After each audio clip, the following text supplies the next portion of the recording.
यहाँ पे -1/2 कब होती है? जब सुपर ऑक्साइड है। कौन से सुपर ऑक्साइड है? मैंने अभी भी बोला है। +2 कब होती है? जब फ्लोरीन के साथ होता है। फ्लोरीन तो है नहीं, तो एक ऑक्सीजन की जनरली -2 ही होगी। एक ऑक्सीजन की -2 तो 7 ऑक्सीजन की -14, और हेड के ऊपर कुछ चार्ज है क्या? है, तो उसको इक्वल टू में लिखना है। तो 2x is equal to 12, x is equal to 6। बोल दीजिए हाँ या ना। तो यहां पे ये क्रोमियम की, एक क्रोमियम की +6 ऑक्सीडेशन स्टेट होगी। समझाता हूं यहां पर। अभी दूसरा एग्जांपल सुनो।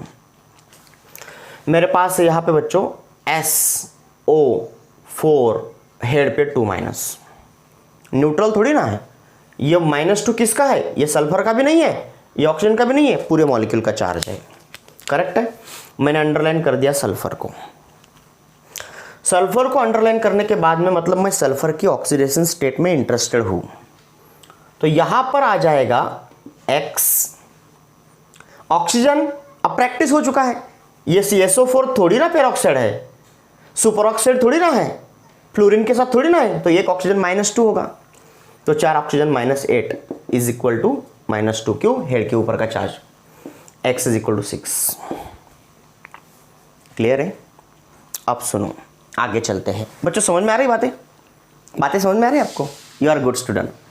चलते हैं बोर्ड की तरफ। बोर्ड की तरफ चलते हैं, नेक्स्ट एग्जाम्पल की तरफ। मेरे पास यहां पर है KMnO4, और मैंने अब की बार अंडरलाइन कर दिया यहां पे Mn को अंडरलाइन कर दिया है।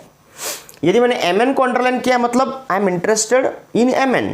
ऑक्सीडेशन स्टेट मुझे Mn की फाइंड करनी है। सब लोग बोर्ड की तरफ ध्यान देंगे। Mn कितने हैं? मैंगनीज 1 है, इसलिए मैंने इसको मान लिया X।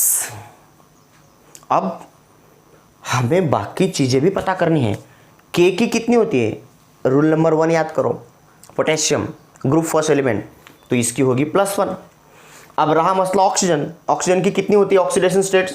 -2 भी होती है, -1 भी होती है, -1/2 भी होती है, +2 भी होती है। ये पेरोक्साइड के लिए है। क्या ये KMnO4 पेरोक्साइड है? मैंने पेरोक्साइड कौन से होते हैं ये बताया आपको। ये पेरोक्साइड नहीं है, -1 नहीं है, सुपर ऑक्साइड भी नहीं है क्योंकि सुपर ऑक्साइड कौन से होते हैं मैंने बोला है आपको सॉरी। ये फ्लोरीन के साथ है? नहीं है, +2 भी नहीं ले सकते। तो जनरली ऑक्सीजन की -2 होगी, एक ऑक्सीजन की। तो 4 ऑक्सीजन है इसलिए -8। कुछ हेड पे चार्ज है? नहीं है, इज इक्वल टू 0। तो X की ऑक्सीडेशन स्टेट बन गई +7 कैलकुलेशन करने के बाद में। क्लियर? रफ कर रहा हूं, वेरी इंपॉर्टेंट है बच्चों, रफ कर रहा हूं। यहां पे देखिए मेरे पास है यहां पे SO3 मॉलिक्यूल। अंडरलाइन जिसको किया है उसकी फाइंड करनी है ऑक्सीडेशन स्टेट। तो हमें ऑक्सीडेशन स्टेट यहाँ पे फाइंड करनी है सल्फर की। सल्फर सिर्फ एक ही है इसलिए X मान लिया। अब प्रैक्टिस हो चुका है। एक ऑक्सीजन की -2 तो 3 ऑक्सीजन की -6 इज इक्वल टू 0। 0 क्यों? क्योंकि हेड पे चार्ज कुछ भी नहीं है। तो ये बन गया X इज इक्वल टू +6। अगला एग्जाम्पल देखते हैं। तो सल्फर की +6 है। मेरे पास इस प्रकार का मॉलिक्यूल है S4O6 और हेड पर है 2-। और अब की बार मैंने अंडरलाइन किया है यहाँ पे S4 को अंडरलाइन किया है। तो S4 को अंडरलाइन किया है तो कितने S है? 4। तो मैं इसको मान लूंगा 4X। ये ऑक्सीजन की बात रही है अभी। क्या ऑक्सीजन की 4 ऑक्सीडेशन स्टेट्स होती है? -2, -1, -1/2, +2। ऑब्वियसली ये -2 ही होगा क्योंकि आप अभी ऑब्जर्व करें पिछले लेक्चर्स को। ये ना पेरोक्साइड है, ना सुपर ऑक्साइड है, ना फ्लोरीन के साथ है। तो एक ऑक्सीजन की -2 तो 6 ऑक्सीजन की -12 होगी। हेड पर चार्ज है -2 है, उसको लिखना है। तो ये बन गया 4x is equal to 10, x is equal to 10/4, ये बन गया 2.5। तो ऑक्सीडेशन स्टेट फ्रैक्शन में भी होती है। तो यहाँ पे सल्फर की ऑक्सीडेशन स्टेट कितनी है? 2.4। क्लियर है? तो बच्चे लोग आप इस प्रकार ऑक्सीडेशन स्टेट डिसाइड कर सकते हैं। देखते हैं अगला एग्जाम्पल। अच्छे एग्जाम्पल्स अपने पास है। ओके बच्चों, मेरे पास यहाँ पर है क्या है? MnO2 है। अंडरलाइन कर दिया Mn को। मैंगनीज है, एक है मैंगनीज X। एक ऑक्सीजन की -2 तो 4 होगी, 2 ऑक्सीजन की। हेड पर कुछ चार्ज नहीं इसलिए 0। तो बन गया Mn का ऑक्सीडेशन स्टेट +4। क्लियर है? आगे चलते हैं। मेरे पास है ClO3 है, अंडरलाइन कर दिया मैंने Cl को। ऑक्सीडेशन स्टेट कैलकुलेट करनी है Cl की, जिसको अंडरलाइन होती है मान लीजिए कि उसकी ऑक्सीडेशन स्टेट हमें फाइंड करनी है। तो यहाँ पर मैं ये Cl के ऑक्सीडेशन स्टेट में इंटरेस्टेड हूँ, तो मैंने इसको मान लिया, पहले ये Cl को मान लिया। क्या मान लिया मैंने इसको? अरे भाई ये पेन का लॉक क्यों नहीं लग रहा है? तो इसको मैंने मान लिया यहाँ पे, हाँ, समथिंग लाइक दिस x मानना पड़ेगा इसको x। रूल नंबर 1 से पोटेशियम की +1 होती है, एक ऑक्सीजन की -2, 3 ऑक्सीजन की -6, हेड पर कुछ भी चार्ज नहीं है, 0, तो Cl की बन गई यहाँ पे +5। बोलो ना हाँ, वेरी इंपॉर्टेंट कंसेप्ट है। अब आगे बढ़ते हैं, नेक्स्ट एग्जाम्पल। हमेशा एक बात याद रखना, जब भी आपको एल्यूमिनियम दिखाई देगा ना, एल्यूमिनियम, तो इसकी ऑक्सीडेशन स्टेट ऑलवेज +3 होती है। क्लियर है? देखो समझाता हूँ। मेरे पास इस प्रकार का कंपाउंड है Al2SO4 और ब्रैकेट के बाहर थ्राइस है, तो यहाँ पर अंडरलाइन कर दिया है सल्फर को। तो ऐसी सिचुएशन में इसको सिंप्लीफाई कर लीजिए पहले ब्रैकेट को। कैसे सर? Al2 का और ब्रैकेट का कुछ भी सवाल वहाँ पर नहीं है।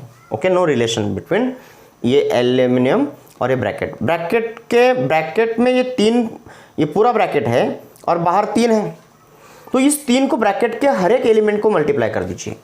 तो सल्फर सिर्फ 1 है ना, तो 3 multiply by sulphur is S3। Oxygen 4 है ना, 4 मल्टीप्लाई बाय 3 इज ऑक्सीजन 12। अब बोलो अंडरलाइन किसको किया था? सल्फर को। अब मैं अंडरलाइन सल्फर को करूंगा, तो सल्फर को अंडरलाइन मतलब कितने सल्फर है? 3 है, तो 3x मान लिया। एक एल्यूमिनियम की +3 होती है, तो 2 एल्यूमिनियम की +6, एक ऑक्सीजन की -2, तो 2 ऑक्सीजन की -24। ओके, एक ऑक्सीजन की -2, तो 12 ऑक्सीजन है ना, तो 12 की -24। ओके, तो हेड पर कुछ भी चार्ज नहीं है, इसलिए 0। सो 3x इज इक्वल टू 18 कर लीजिए सिंप्लीफाई करके। तो यहाँ पे x इज इक्वल टू कितना होगा? 6। कितनी भी डिफिकल्ट हो ऑक्सीडेशन स्टेट, आप फाइंड आउट कर सकते हो। चलते हैं अगला एग्जाम्पल लेते हैं। समझ में आ गया बच्चों? देखते हैं अगला एग्जाम्पल। अगला एग्जाम्पल है मेरे पास Ca3PO4, ये है थ्राइस। मैंने बोला ऐसा ब्रैकेट होगा तो सिंप्लीफाई करना पड़ेगा। फॉस्फोरस को अंडरलाइन करके दिया है, मतलब calculate the oxidation state of phosphorus, ऐसा क्वेश्चन पूछा गया है। तो सिंप्लीफाई करेंगे Ca3 as it is, 3 multiply by 1 phosphorus P3, 4 multiply by 3 is फिर से 12। अब अंडरलाइन है फॉस्फोरस को। कितने फॉस्फोरस है? 3 है, 3 है इसलिए मान लिया 3x। अब कैल्शियम, रूल नंबर 2 ऑब्जर्व करना, कैल्शियम की, एक कैल्शियम की ऑलवेज +2 होती है, तो 3 कैल्शियम +6।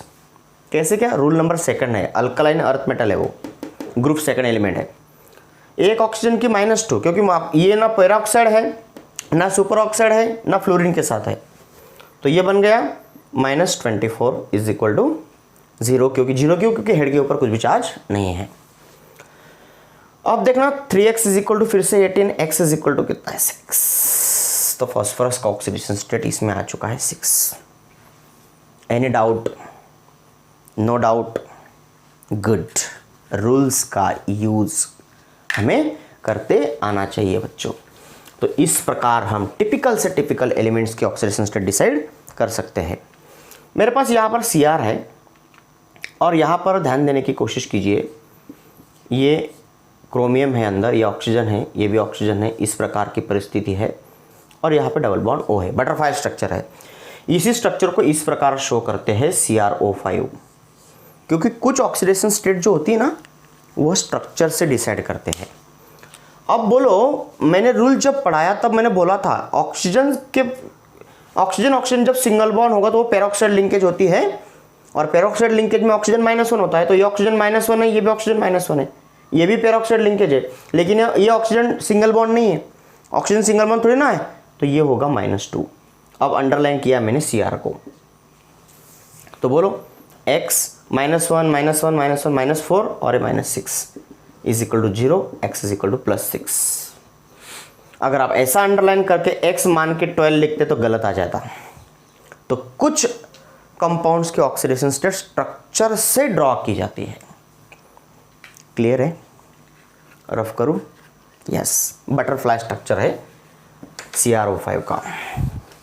अब रूल नंबर 5 क्या है?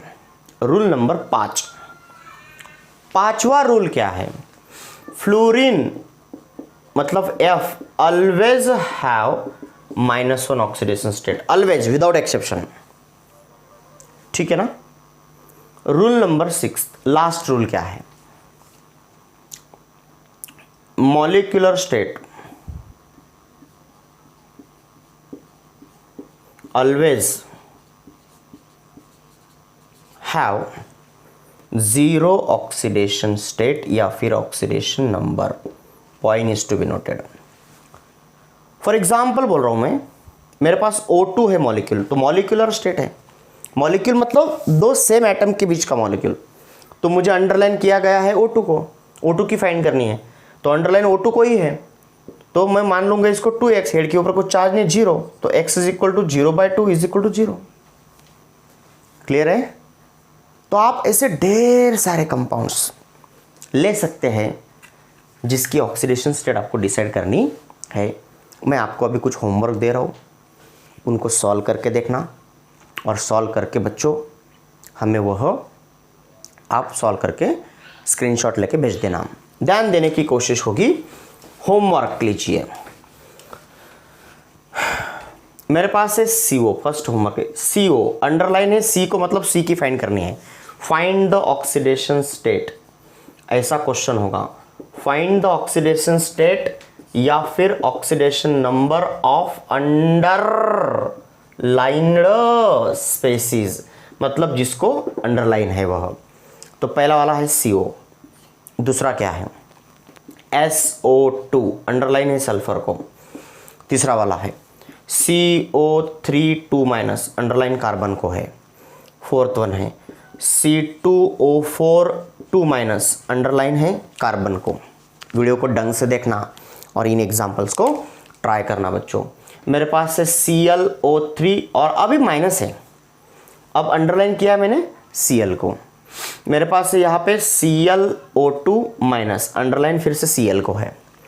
यहाँ पर है मेरे पास ClO-, अंडरलाइन फिर से Cl को है।